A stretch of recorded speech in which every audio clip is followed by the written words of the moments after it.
ሀሎ ቤተሰብ እንዴት ናችሁ? በያላችሁበት ሰላማችሁ ይብዛ። እንደተለመደ ዛሬም በአዲስ ቪዲዮ መተናል። እንዲሁ ባለፈው ስለ ሩታና አብርሽ ሳይስማሙ እንግዲህ እንዴት ተለያዩ ነው እሱም ቤት ጠብቅሻለሁ ብሎ ነው እንግዲህ የሄደው። እሷም በፍጹም እንደማትመለስና ዕቃ አውጥታ ከቤት መሄድ እንደምትፈልግ ተናግራለች። ኤኒዌይ እንግዲህ በተባባሉት መሰረት እሷም ቤቷ ሄደ ዕቃ ለማውጣት ሄዳለች። አብርሽም እንግዲህ ከወንድሙ ጋር ሆኖ ወንድሙ አስቀይማት ሊሆን ይችላልና ይቅርታ በላት፣ እኔም ይቅርታ ልበላትና በዙ መቅረት አለባት። ከወጣችም ልትመለስ ስለማትችል ስለዚህ ያለን መፍትሄ ተነጋግረን ማስቀረት አለብን ብለው ነበር። ያለበይ ባሉትን መሰረት ይቅርታ ጠይቀዋታል። በፍጹም ግን እሷ አሁንም ሀሳቧን ይቀየርች አይመስልም። መቃረፍ ትፈልጋለህ ነው እያለች ያለችው። ተለመነች፣ ግን አብርሽን በጣም ስሜቱን ጎድተዋለች። ኤኒዌይ እስኪ ቪዲዮን እዩት ቤተሰብ። ሰራን አይደለም አንቺን የሚወክለው የምንሰራው ቪዲዮ አንድ ነገር ሊወራሽ ፈልጋለሁ። ማቋረጥ አለማቋረጥ ሳይሆን የምንሰራው ቪዲዮ አንቺን የሚወክለው ነው እያልኩሽ ያለሁት። አንድ ማውራሽ ነገር አለ። አብርሽ ደውሎ ነው የጠራኝና ያው እኔ አልነበርኩም እና ሻንታ የመጣሽበት ጉዳይ አሁንም አውቃለሁ፣ ግን በመጨረሻም ትንሽ ነገር አለ። ምክንያቱም ብዙ ነገሮች ተፈጥሯል። ከአንቺ ጋርም ከአቤላ ጋር ብዙ ነገሮች ተፈጥሯል። በመሀላችን ብዙ ነገሮች ተፈጥሯል። ግን ያው ሁሉ ነገር እያደረኩት የነበረው ነገር በሰዓቱ የመሰለኝ ለእናንተ ወይም ደግሞ ለተዳራችሁ አሪፍ ነገር ያደረኩኝ ደግሞ የመሰለኝ ነበር። ግን ያ የሄድኩበት ነገር ስህተት መሆኑ ገብቶኛል። ያደረኩት ነገር ስህተት ነው። አንቺንም በድያለሁ፣ አቤላንም ሆነም አንቺንም ስላሳዘንኳችሁ። በመጀመሪያ ግን የመጣሁት ዋናው ዓላማ ይቅርታ ልጠይቅሽ ነው።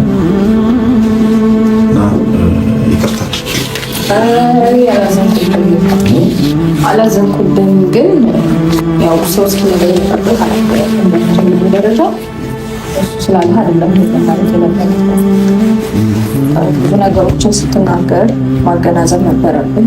እኔም አውርቼክ ነበረ ታውቃለህ። ሁሉንም ነገር ካወራሁት በኋላ ራሱ ሌላ ነገር ከመናገር አልተቆጠብኩም። ነገሮችን ማገናዘብ ደግሞ ማንበብ የሚባለው ነገር ላይ ፎከስ ከማድረግ ይልቅ ድጋሚ ስህተት ነው እየተባልክ ስህተትን መድገም ላይ ነበር ፎከስ ያደረገው። ያም ሆነ ይህ እኔ ግን የአንተን ጥሩነት አልሸፈነብኝም። ምክንያቱም በጣም በብዙ በምታስፈልገኝ ጊዜ አብረኸኝ ስለነበርክ፣ ስለ አገዝከኝ፣ ስለረዳኸኝ ዛሬ የተፈጠረው ስህተት የትናንቱን ጥሩነትን የትናንቱን መልካምነትን አልጋረደብኝም። ምክንያቱም በቃ ጥሩ ነበርክ ለእኔ በሰዓቱ። እኔ ደግሞ ያንን ጥሩነትን በዛሬ መጥፎ ስራዎች ልሽረው አልፈልግም እና አላዘንኩብህም። ያው ማለት አንዳንድ ነገሮች ያስከፉ ነገሮች ቢኖሩም አላዘንኩብህም። ያን ያክል አትጨነቅ። ለዚህ እንድታስብም እንድትጨናነቅም አልፈልግም እኮ አሁን ተገኘች የከበረው ነገር ምናልባት በእኔ ምክንያት ከሆነ አብርሽን ደግፌው ወይም ደግሞ ለወንድሜ አግዤ ምናምን ነገር መስሎሽ ከሆነ አንቺ ይቅርታ ልጠይቅሽ ነው የወጣሁት። በቃ ስላጠፋው ጥፋቴ ስለገባኝ ሁለታችሁም ደግሞ እንድትለያዩም ስለማልፈልግ በእኔ ምክንያት ከሆነ ደግሞ ከቤት አትወጪው። ካሁን በኋላ ቃል ገባልሻለሁ እንደዚህ አይነት ነገር እንደማላደርግ እና ምንም ነገር በመሀላችሁ እንደማልገባ ከአሁኑ ቃል ገብቼልሽ ይቅርታ እንድታደርግልኝ ነው የምፈልገው። እኔ አላዘንኩብህም እኮ የምሬን ነው ማለት በቃ አንዳንድ የሚፈጠሩ ስህተቶች ይኖራሉ። በቃ ተሳስቶ ነው ብዬ አልፌዋለሁኝ። ኦኬ እና ዛሬ አንተ ከቤት መውጣበት ምክንያት ምናምን ሆነ አይደለም ገባ። ምናልባት ከሱ ጋርም ተጨምር ነገሮች ሁኔታዎች ብዙ ነገር ተፈጥሯል። ያው እኔም ያልሽበት ቪዲዮ ላይ ባለበት እና ይባስ ነገሩን አባብሻለሁ እና በቃ ይቅርታ ከልብሽ ይቅርታ አድርጊልኝና ከአሁን በኋላ የተፈጠረው ነገር ሁሉም ነገር የተፈጠሩት ነገሮች ረስተናቸው አንድ ነገር ለመጀመሪያው ብንሆን እኔም ለአንቺ እንደ ወንድምሽ አብርሃምም ውዱ ባልሽ እንዲሆን የምፈልገው እንደዛ ነው። ምን አለ መሰለኝ የጥፋቱ መንስኤ አንተ አይደለም። ገባ? የጥፋቱ መንስኤ አንተ እስካልሆንክ ድረስ እኔም ከቤት የምወጣበት መንስኤ አንተ ልትሆን አትችልም። ተረዳኸኝ? የጥፋቱ መንስኤ ሌላ ነው። አንተ በቃ ስላልተረዳ ነው ነገሮችን በማይሆን መልኩ የገለጽካቸው እንጂ የጥፋቱ መንስኤ አይደለም። ስለዚህ መንስኤው እስካልሆንክ ድረስ እኔ ደግሞ ከቤት የምወጣው በኤፍሬም ሰበብ ነው ብዬም አላልኩም አይደለም። መንስኤው ሌላ ነው። ቅድም እያወራሽ ነበረው ግን አስተዋል በብዙ ሰው አስደብከኝ ምናምን እያልሽ ስለነበረ ምናልባት ሰርቦሻል ብዬ ማስበው ኤፍሬም ነው። እሱም ምክንያቱም ነግሮሻል። እሱ ብቻ ነው ማለት እሱ ብቻ የታየክ እሱ እኮ አይደለም። እንደውም እንደዛ እሱ በቃ እንደምነት ነው። ስለሌላው ግን እኔ አላውቅም። ገባሽ? ስለሌላው እኔ ሊወክሉ አይችሉም። ማናቸው ሚዲያ ላይ ወጥተው አንቺን ለሚሰድብሽ ሰው እኔ ሚዲያው አንተ ፊት ለፊት የቆመህ እኮ ሌሎች ሴቶች እኮ ተናግረው ያውቃሉ። አንተ ግን ያኔ ማስቆም ትችል ነበር። ይህንን ነገር ማድረግ አትችሉም። አቁሙ ማለት ትችል ነበር። ያኔ እንደዛ ማድረግ ብትችል ኖሮ ብዙ ነገሮች ባልተፈጠሩ ነበር። እሱ ወንድሜ ነው። ኦኬ ጥፋትሽ ነው ይሄ ነው ብሎ ተናገረኝ። በሱ አላዝንም። ገባ?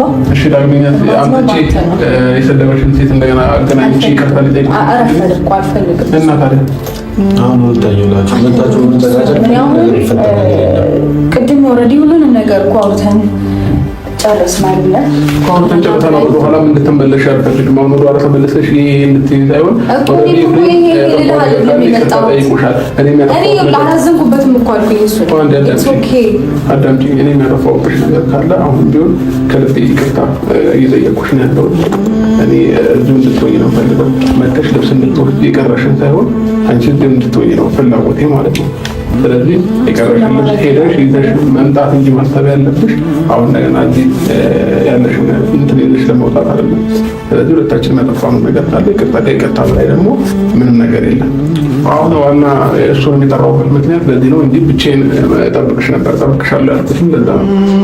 ስለዚህ ከኤፍሬም ጋር ያለውን ነገር እንደዚህ ከፈታሽ እኔን እንደ ወንድምሽ የምታይ ከሆነ ወይም ደግሞ እንደ አንድ ጥሩ ነገር ወይም ደግሞ መጥፎ ነገር እንዳሳለፍን ሰው የምታይ ከሆነ ዛሬ ላይ የምልሽ ነገር እንደዚህ ትንሽ አላለም፣ ግን እንደዚህ ትንሽ አላለም፣ ግን ዛሬ ልጫሽ በቃ ለኔ ስትይ ሁሉም ነገር ከአብርሃም ጋር በሰላም እንድትሆኑ ፈልጋለሁ። እኔ አሁን በዚህ ሰዓት ረፍት ነው የሚያስፈልገኝ። ገባ? በቃ ማረፍ ፈልጋለሁ በብዙ መንገድ። እዚህ ቪዲዮ ሳትሰሪ ምንም ሳትያፍሽ ተቀምጠሽ ቁጭ ምን ማለት ትችያለሽ። አንድ ቤተሰብ ቪዲዮውን እንዳያችሁት ይመስላል። ስሜቱ በጣም ተጎድቷል። እሷም ጥላው ሄዳለች። ከኤፍሬም ጋር ምንም ያጠፋው ነገር የለም ብላ እንግዲህ ለማሾፍ ነው የሞከረችው። በእርግጥ አስቀይሟታል። ስለዚህ እሱ ደግሞ ያው ይቅርታ ጠይቋል። እሷም ይቅርታህን እቀበላለሁ፣ ብዙ ነገር አድርገህልኛል፣ ያደረገውን ውለታ በዚህ ላጠፋብህ አልፈልግም እና ይቅር ብያለሁ፣ ግን አሁንም ማረፍ ፈልጋለሁ ነው ያለች አለችው። አቋሟን እንደዛ ነው የሚመስለው። አብርሽም እንግዲህ ተስፋ ቆርጧል። ከዚህ በኋላ እንግዲህ ጥለሽ ከሄድሽ በፍጹም አልመልስም፣ እንግዲህ የመጨረሻ እድልሽ ይሄ ነው ብሏታል። እንግዲህ በቀጣይ ምን ደረጃ ላይ ይደርሳሉ? በዚህ ተለያይተው ይቀራሉ ወይስ ይመለሳሉ የሚለውን በቀጣይ የምንመለስበት ይሆናል። ቤተሰብ ግን ላይክ እና ሰብስክራይብ እያነሰ ነው። እሱን እንድታደርጉበት ትህትና እጠይቃለሁ። ያላችሁበት ሰላማችሁ ይብዛ፣ ብዝት ይበል። ባይ ባይ፣ ቻው።